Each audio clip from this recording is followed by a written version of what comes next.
एक छोटा सा गांव था, चित्रापुर। वहां एक 12 साल का बच्चा रहता था, आरव। आरव को कहानियां पढ़ना, नक्शे देखना और दुनिया की खोज करना बहुत पसंद था। जो कोई भी काले जंगल के बीच छिपे खजाने तक पहुंचेगा वो जीवन भर अमीर रहेगा। मैं ये खजाना ढूंढूंगा। आरव ने अपनी पीठ पर एक छोटा बैग डाला, एक टॉर्च, नक्शा और पानी की बोतल ली और निकल पड़ा उस रहस्यमय जंगल की ओर। ये जंगल तो सच में बहुत डरावना है, लेकिन मुझे डरना नहीं है। कौन है वहाँ? छड़ी उठाता है। आ जाओ सामने।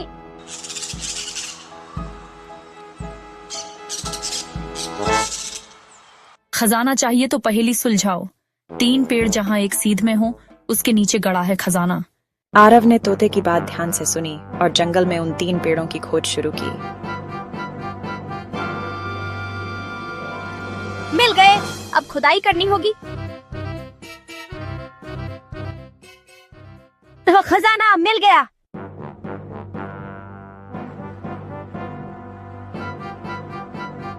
पेटी में सोने चांदी के सिक्के नहीं थे, बल्कि एक पुरानी किताब, एक जादुई नक्शा और एक पन्ना था जिस पर लिखा था, सच्चा खजाना धन नहीं, ज्ञान है।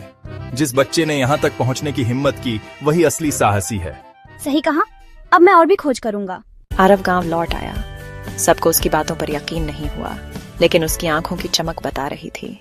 खजाना तो मिल गया था, लेकिन असली रहस्य अभी बाकी था। आरव जब खजाने से मिली पुरानी किताब पढ़ रहा था, तभी एक पन्ना अचानक अपने आप पलट गया। ये नक्शा, ये तो जंगल के परे किसी मंदिर का रास्ता दिखा रहा है, जहाँ समय रुक जाए और साए जिंदा हो जाए। वही है शापित दरवाजा।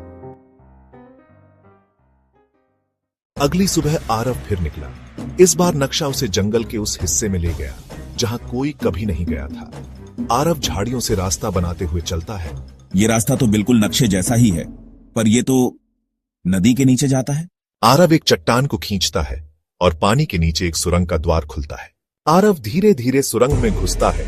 वहां बहुत ठंड और अंधेरा है। आरव एक प्राचीन मंदिर में पहुंचता है।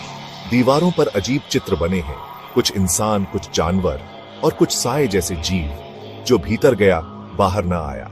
यही है शापित दरवाजा। वो दरवाजा छूता है और हवा तेज हो जाती है।